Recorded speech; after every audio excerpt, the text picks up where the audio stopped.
2017 నుంచే జాతీయ నాయకుడిగా అవ్వాలి అనే కళ కేసీఆర్లో ఉంది. మనం చూస్తూనే ఉన్నాం.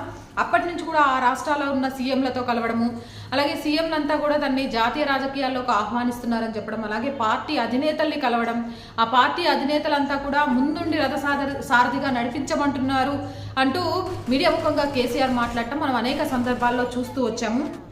అయితే జాతీయ స్థాయిలో కలిసి పనిచేద్దామని అందరినీ ఆహ్వానించారు. 2018 అసెంబ్లీ ఎన్నికల్లో విజయం సాధించిన తర్వాత నేషనల్ పాలిటిక్స్ పై ఇంకింత దృష్టి పెట్టారు. 2019 లోక్సభ ఎన్నికల్లో సారు కారు 16, ఢిల్లీలో మనం చెప్పినోళ్ళకే సర్కారు అనే నినాదంతో ముందుకు వెళ్ళినా కేవలం 9 లోక్సభ స్థానాలతోనే సరిపెట్టుకున్నారు. ఆ తర్వాత 2 ఏళ్ల పాటు కామ్గా ఉన్న కేసీఆర్ కరోనా సెకండ్ వేవ్ తర్వాత కేంద్రంలోని మోడీ ప్రభుత్వానికి వ్యతిరేకంగా గళమెత్తడం మొదలుపెట్టారు.